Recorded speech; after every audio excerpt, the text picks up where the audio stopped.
देखिए, मीडिया हमारे समाज का एक बहुत ही महत्वपूर्ण संस्था में से एक है। लोकतंत्र के इस देश में, भारत में, मीडिया लोकतंत्र का चौथा स्तंभ भी कहा जाता है, जो सच भी है। और मीडिया के लिए हमारा सम्मान बहुत अधिक है।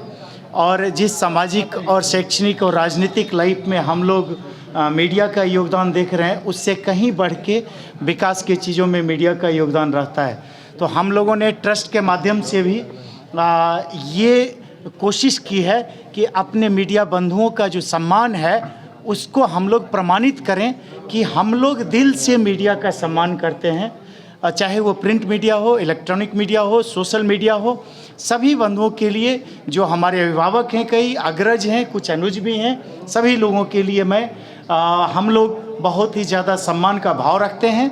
तो हम लोग मिलजुल कर चाह रहे थे कि उनको 2025 के लिए शुभकामनाएं दें, उनके लिए, उनके परिवार के लिए, सभी लोगों के लिए।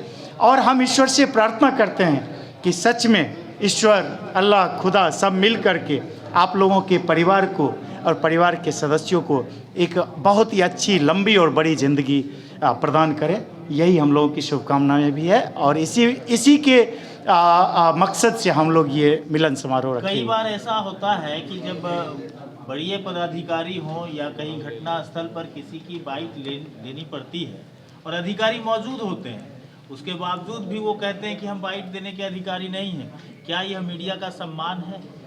बिल्कुल, आप जो कह रहे हैं, देखिए सर, चाहे वो पदाधिकारी हो, चाहे वो कोई जनप्रतिनिधि हो, चाहे वो कोई भी ऐसा व्यक्ति हो जो समाज सेवी हो, किसी संस्था से जुड़ा हुआ कोई उच्च स्तर का या मध्यम स्तर का कोई व्यक्ति हो, मीडिया अपना काम कर रही है। प्रोफेशनलिज्म में अगर आप किसी से कुछ क्वेश्चन करने जा रहे हैं तो इसको इस भाव से देखा जाए, आप उस विषय वस्तु को सकारात्मक रूप से उठाना चाहते हैं ताकि उस पदाधिकारी की भी मदद हो।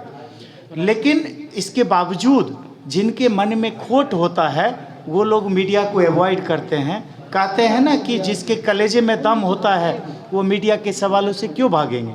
जो लोग भागते हैं वो गलत हैं।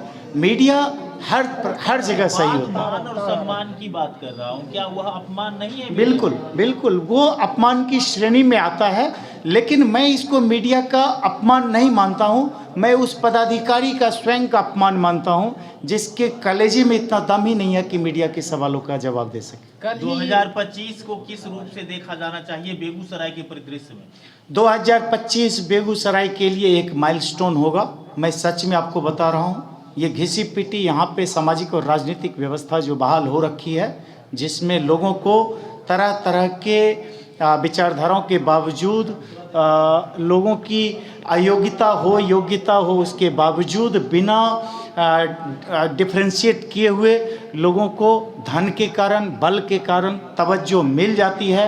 बेगूसराय एक उदाहरण पेश करने जा रहा है और 2025 शायद ये साल होगा जब बेगूसराय एक क्रांतिकारी रूप से ये निर्णय लेने जा रहा है कि यहाँ धन की भी नहीं चलने वाली है, बल की भी नहीं चलने वाली है, यहाँ उसी की चलने वाली है जिसकी नीयत सही हो, विकास की हो, निष्ठा की हो, वफा की हो और जो देश प्रेमी हो, देशभक्त हो, राष्ट्रवाद के झंडे को लेकर के आगे चलना चाहिए। जिस क्षेत्र में राजनीतिक यात्रा की तैयारी आपकी चल रही है, वहाँ पे कई सारी प्राकृतिक संपदाएं या कहिए तो जिले की कई प्राकृतिक संपदाएं, जैसे बहुत सारी ऐसी नदियां हैं, बैती, बलान, ये सब अपने अंतिम दिनों में, अंतिम क्षणों में है और इस पर कभी कोई विचार नहीं किया जाता, जबकि यहाँ के सांसद, केंद्रीय मंत्री। बिल्कुल, मैं इसको ले जाऊंगा। कुछ सालों पहले जब इंटरलिंकिंग ऑफ रिवर का एक प्रोजेक्ट था जो गोल्डन क्वाड्रेंटल से भी बेहतर प्रोजेक्ट था और कहीं न कहीं वो दबा के रख दिया गया। इसलिए दबा के रख दिया गया कि उन मुद्दों से खास करके उन लोगों को बहुत ज़्यादा फायदा होता हुआ दिख नहीं रहा था, क्योंकि ये विकास का मुद्दा था मुख्य रूप से और ये हंगामा खड़ा करने का मुद्दा नहीं था। मैं आज भी इस बात से, जो अटल बिहारी वाजपेयी का सपना था, ये इंटरलिंकिंग ऑफ रिवर, अगर वो कर दिया जाए तो बाढ़ की समस्या से भी निदान मिल जाएगा और सूखे की भी समस्या से बहुत बड़े स्तर पे किसानों को राहत मिलेगी। और ये जो प्रोजेक्ट है हिंदुस्तान में जब तक होगा नहीं तो किसान वर्ग कमज़ोर महसूस करेगा, कीमती महसूस नहीं कर सकता है। क्या लगता है सर कि आने वाला 2025 मटिहानी और बेगूसराय इन दोनों को विंग कमांडर कैसे खिलता देखना चाहते हैं? देखिए सर, ये तो मेरा, आप हमको लगता है 2025 के लिए शुभकामनाएं दे रही हैं कि विंग कमांडर रंजीत कुमार, जो मैं इस रूप में राजनीति में और समाज सेवा में लगा हुआ हूं, तो आप शायद मुझे शुभकामना देना चाह रहे हैं कि मैं सफल हूं। लेकिन मैं सच बता रहा हूं, मेरी सफलता चुनावी रूप से जीत हार से नहीं है।